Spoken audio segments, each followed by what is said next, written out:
All right, everybody, continuing our exploration of chapter 19. Let's do a little review. It's got all of the stuff we need to know mixed in with stuff we were supposed to know from before. On every test, we have to know how to make a primary alcohol into an aldehyde. Yes. Primary alcohol, aldehyde, and correctly stated, somebody said PCC. There's a biological equivalent you can use. NAD+. Yeah. Does good job. Same as PCC. Both found in chapter 10. On review pages, I like to tell you where we're coming from anyway. Alcohol reactions. And let's just pick off some more review reactions while we're here. Oxidation to an aldehyde was what we just did. What about oxidation to a carboxylic acid? Got two choices here. Primary alcohol to a carboxylic acid. Better have chromium again. They're oxidations. Nobody? Uh-oh. Now I'm worried. We're always worried. Here's one of the chromiums you can use to generate chromic acid. You always have to follow that with sulfuric acid in water. The other chromium that works just as well, K2CR207, also need aqueous sulfuric acid. Also found, chapter 10.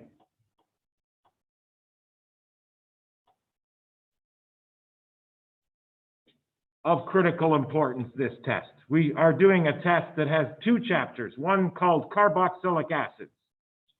You just made a carboxylic acid. You better review the reaction that you learned before to make carboxylic acid if you hope to be studying the carboxylic acid chapter. There you go. And we have to know these two chemicals. We have to know they make chromic acid. We have to know the mechanism. We had that on our last test. Yeah, we'll probably have it on this test. Okay, now this guy here is called diazomethane, and we learned about that one. Well, let's do the review reaction here first, sorry. Instead of moving over to here, this is another chapter 10 reaction, alcohols becoming alkyl bromides. Yes, chapter 10 says PBr3 is our guy. And since we're down there, the next one was found in chapter 16. How do you make a organobromide into a Grignard? And I think we know. Ether's your solvent, but there's no magnesium in that.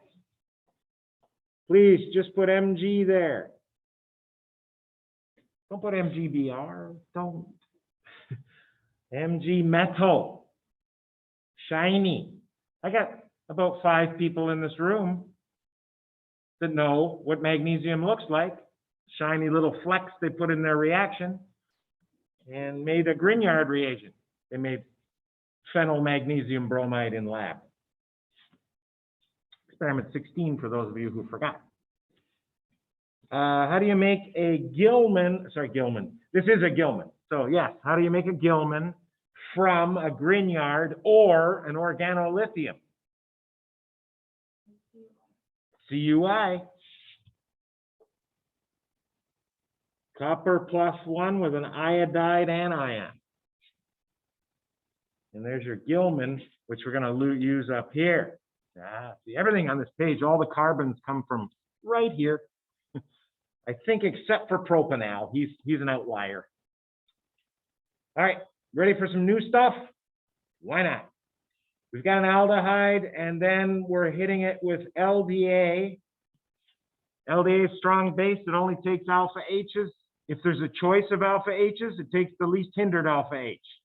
That's the whole story of LDA right there. LDA, strong base, strong bulky base, if you want to be more specific, takes alpha H's. If it has a choice of two different alpha H's, it takes the least hindered one. In this one, we only have these alpha H's. You're going to make an anion on that carbon. It's going to attack the aldehyde of propanal. Propanal, right there. Going to generate an O minus. End of step 2. First part of step 3, you generate an OH. Then you dehydrate with the heat. So copy down. I need to get a little more color on here. Copy down your original molecule. Draw a new bond from the alpha position to the propanal, which would be 1, 2, 3. And I'm going to draw the OH, but please, I don't want you to draw it. It's going to disappear. Step 2 gave you an O minus right here, O minus. Step 3 made that an OH. Step 3 continued with the heat, dehydrates the OH. And you get an alpha beta pi bond. Remember that, alpha beta pi bond? From alpha to beta, you've got a pi. This is an aldol, a directed aldol condensation. How do I know it was a directed aldol? Because it attacked an aldehyde or a ketone. In step 2, we're attacking an aldehyde, and that's aldehyde, aldol. If it attacks an ester, it's a Claisen. We don't have an ester here. Okay. One thing we have to learn, this is chapter 19.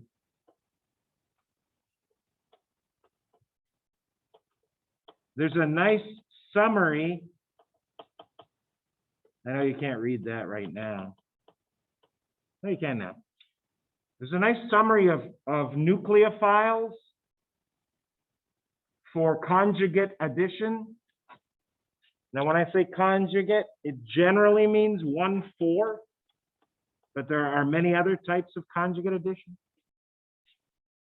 And that means the nucleophile attacks here, right there on the beta position, so the electrons can resonate from position 1 to 2 to 3 to 4, and you get an O minus. That's your intermediate. You want to see the intermediate? Here it comes. Don't put it in the box. In fact, don't even write it. It's not good for points. Don't write it. Just watch. After the attack, you've got this. And you got a new group that's got the R2. What's R? It's isopentyl. Isopentyl, there's your new groups. They attack the beta position. 1, 2, 3, 4, 5. So there's your intermediate, which goes to, don't even copy it. It's going to pick up a proton from methanol and you could make an enol, but you know enols aren't stable compared to carbonyls. So don't do a enol. You put an H on the alpha position. Here we go. Pink. Where'd you go, Pink? Black first. Pink next. Got your carbonyl. It got an alpha H. And there you go. I'm sorry? The green line. R. Oh. R is isopentyl. I was asked where the green one come from, and yeah, it's part of the Gilman has a isopentyl. If it's labeled like it is here, you could write R. Yes, you could. Good question. Normally you have to label R, but hey, I've labeled it. Please use my label. And how do you know this sequence here? I'm just trying to give you tips for your test. If you see a base like hydroxide in the box, and the next reaction is the same base with heat, you got to be talking aldol reaction first, aldol condensation second.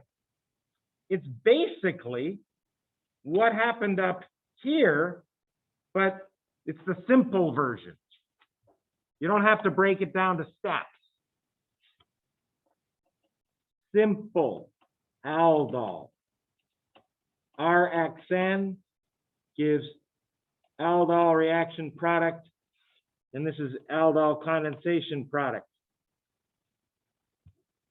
And copy down the pink piece. This is going to start looking familiar, everybody. If I could copy properly. I want to look like the one above it. There. Copy the new bond.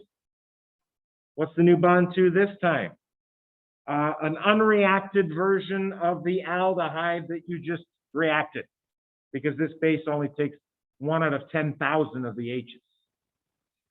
So you make a sigma bond to the carbonyl. Carbonyl gets to be OH after it's O minus. And there's your aldol reaction product. Remember, that has a beta hydroxy to an aldehyde or a ketone. And I love this one because this is an actual aldol molecule. It's got an aldehyde and an alcohol. And what did we do last time? Remember, this product will be here, except we don't have a propyl here. We've got this isobutyl. And basically, whatever's here is going to go here, except the blue piece is this blue piece. So copy it again. Alpha beta unsaturated with an isobutyl here. Alpha beta unsaturated.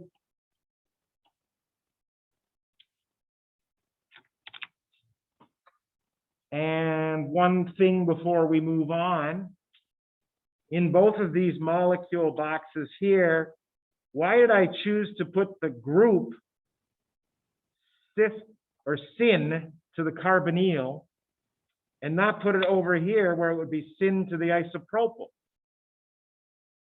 I'm talking about alkene geometry right now. Why is it more stable to have the R group here with this carbon instead of on the other side to the left with the, oh, I'm going to give you the answer, bulkier isopropyl? Ali was going to say bulkier, wasn't he?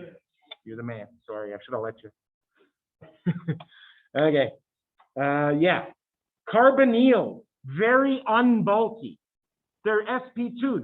They're shaped like a knife. They're flat. sp2, trigonal, planar. That stuff never goes away. You know that, right? If you're sp2, you're always kind of, you can sneak in places. Okay.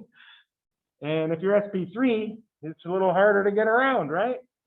You're more of a ball. So you want to put it syn to the unbulky carbonyl. Just remember that. That's a new thing. We didn't talk about it before. Same story here, right? Same story? Move on. Got it. Chapter 18, I believe. No, 17. Finally, a 17 reaction. Well, we did do 17 a while ago. 17 is making esters. There was 2 ways. This is one of them. This is not the Fischer way. Remember, the Fischer way is with an alcohol and a sulfuric acid with a carboxylic acid. Here's the diazomethane way. Diazomethane. It is a nice way to make an ester really fast. Lickety split. I mean, we're talking within seconds you have this ester. And here's your CH3. It's a methyl ester. Ester.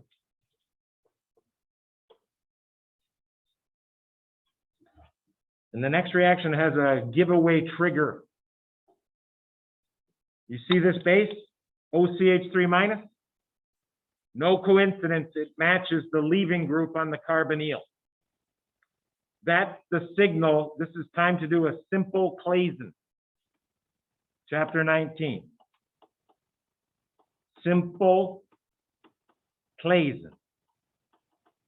Copy the pink piece and the black. I'm going to simplify it to OCH3 in pink here. New sigma bond between alpha and the carbonyl carbon of an unreacted ester. Once again, pKa says you get more of this than anion here. The ratio is 10 million to 1. It's difference of between 16 in the products and 25. Oh, whoa, 16, 25, 7, that's 10 million. So I made a new bond to what? An unreacted version of this. Electrons attack the carbonyl. They come up, they come back, they kick off the leaving group. And for predicting products, that's sufficient. You don't have to worry about sin or whatever this time because that's a sigma bond. Freely rotating sigma bond. See how this blue piece matches everything except for the leaving group? The blue piece matches everything here except for the leaving group, which left. And there is your Claisen product. And the coolest thing to me about a Claisen product, always, the absolute coolest thing, is this H here, which is very easily accessible now in an acid-base reaction because it's alpha to 2-carbonyl. pKa 10. That was another new one.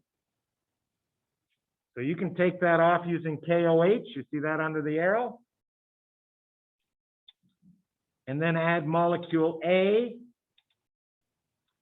And like I said before, you're going to need to review what kind of nucleophiles will add 1,4. When you have molecules that are alpha beta unsaturated, which is molecule A, there's a whole list of nucleophiles in the textbook. And if you don't know how to find it, just look for the conjugate addition section in chapter 19. Learn all those nucleophiles. They have a lot of things in common.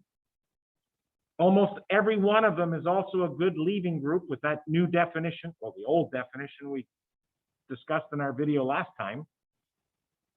And this is one of the nucleophiles. If there's a minus here, and it's the conjugate base of an acid with a pKa of 10, it's one of those nucleophiles that will do a 1,4.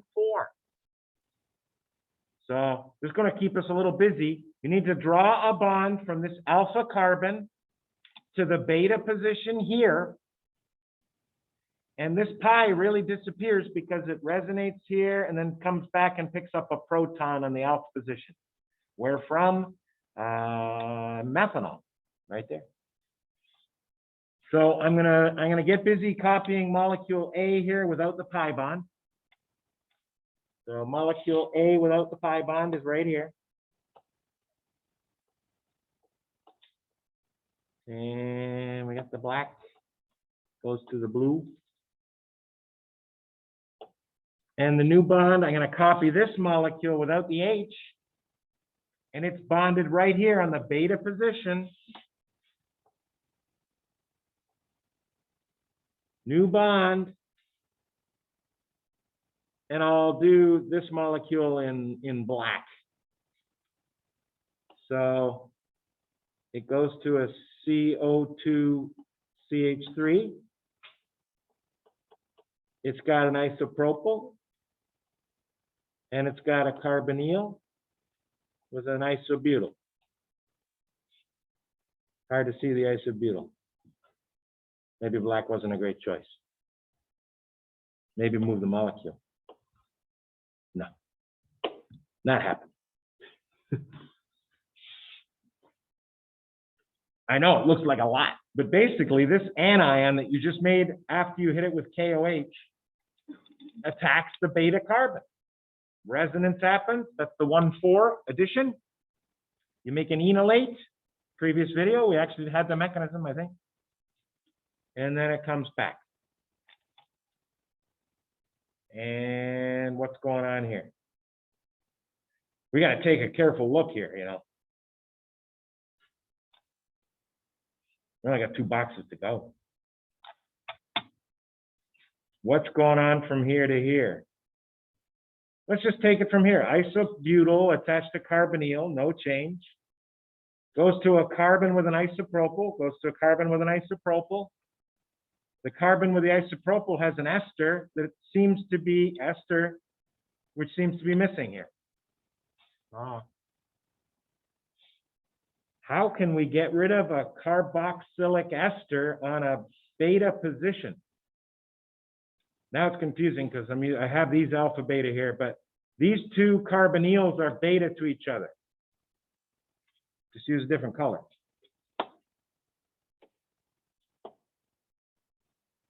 When a carboxylic acid is beta to a carbonyl, it can undergo decarboxylation. Notice how I said that, because that's something you also have to do. We didn't learn about beta decarboxylation of an ester because it doesn't happen. We learned you can get rid of a carboxylic acid, not ester, acid, if it's beta to a carbonyl. What's your first job? Because you have to get rid of the CO2. Make the ester into a, what is the only kind of thing that can undergo beta decarboxylation? Carboxylic acid. How do you convert an ester back to its carboxylic acid? How do you convert carboxylic acid derivatives back to carboxylic acids? It's a very broad question. One of the criteria to fit in chapter 18 is every molecule that's called a carboxylic acid derivative undergoes hydrolysis to make a carboxylic acid. Please tell me you know how to do a hydrolysis of an ester. Well, I think you have to use water, correct? Yeah. Step 1, hydrolysis. You can use acid catalyzed or base catalyzed. I just want to tell you from experience, the base catalyzed one had a different name and it goes a lot faster. It's the superior choice. It was called saponification. Remember? Making soap, soapification. So KOH. Some base just makes it happen so well. So now you don't have a carboxylic acid yet. You've got a carboxylate. Remember? Actually, you'd make a pretty good soap in this reaction with this first step. There's a lot of carbons that are not polar there, right? And now you've got a carboxylate. Nice soap. It's probably the most expensive soap you could buy right here. Yeah. One little bar would cost about $400. You're not using a nice natural triglyceride to make your soap. You're using something that took 20 synthetic steps to get here. Okay. All right. Going on, I'm sorry.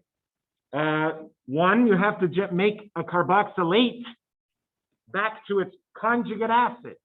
How do you do that? It doesn't get simpler than that, everybody. How do you make a carboxylate, CO2 minus, back into a carboxylic acid, CO2H? Thank you, HCl. And what's the only, I can't even say thing that you have to add to make it undergo decarboxylation? It's not a thing. Heat. All right. And I'm going to tell you something real critical for your test right now. This combination shows up 3 or 4 times. And it's got a song. Oh, man. I wish I had my friend Shaggy here. He'd sound good. First step was called saponification. You ready? Saponification. Second step, the HCl first made it into a carboxylic acid, right? We call that acidification. You can call it protonation if you want. I like acidification because it makes a better rap song. And then the heat, what's that cause? Beta. No, the CO2 leaves, dude. from beta decarboxylation. So the rap song is saponification, acidification, decarboxylation for the nation. Okay? Hey, write that down. It's catchy. Saponification. Whoa. Acidification. This might be spelled terribly. Decarboxylation. I won't add the for the nation part. There we go. We got righteous purple. Acidification, I spelled right. It's a miracle. There's your rap song. All right, I'm gonna finish this big one, huh?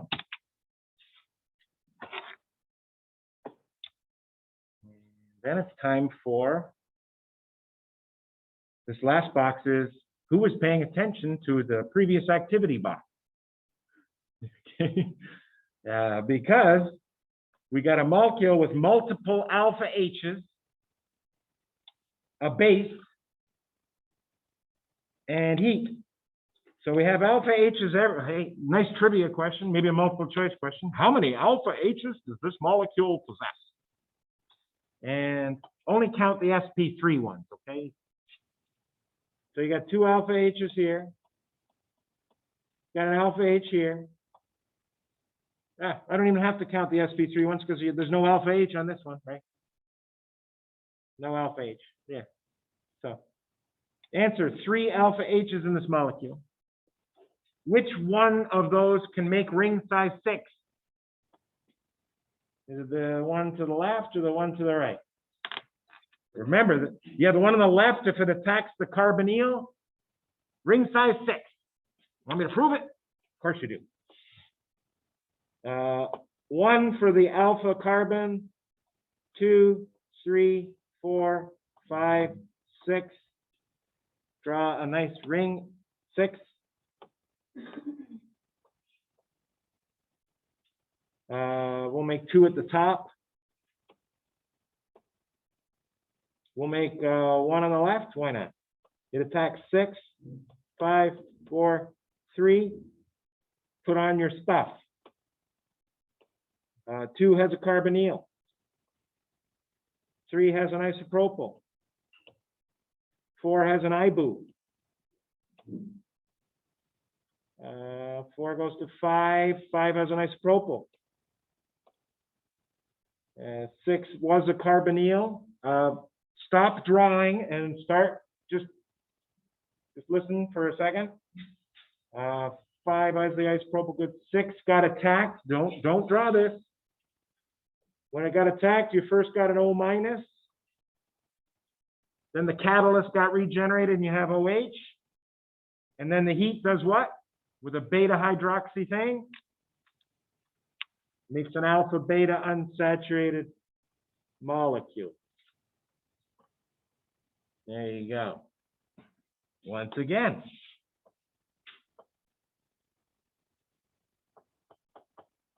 And my apologies to Paul Simon.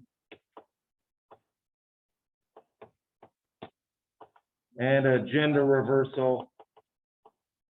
Isn't there an alkene between 4 and 5? There was always an alkene between 4 and 5. You are correct, sir. Good question. Yeah, that was old. Maybe I should have left it in purple, huh? Purple. Yeah, 4 or 5 had an alkene and it disappeared. No reaction going on over there. Okay, good stuff. Let's just make sure we got everything we need. 1, I don't have the isopropyl on 1. You see me? See, I lost that? Oh boy. 1 has an isopropyl. Where is it? Glad I checked. 2 is just a carbonyl. 3 has an isopropyl. 4 has an isobutyl. Right here. 5 has an isopropyl. 6 is just going to be double bonded to 1. Beautiful. Let's call it a roadmap. There we go. Oh, sorry. I'll get this thing stopped somehow.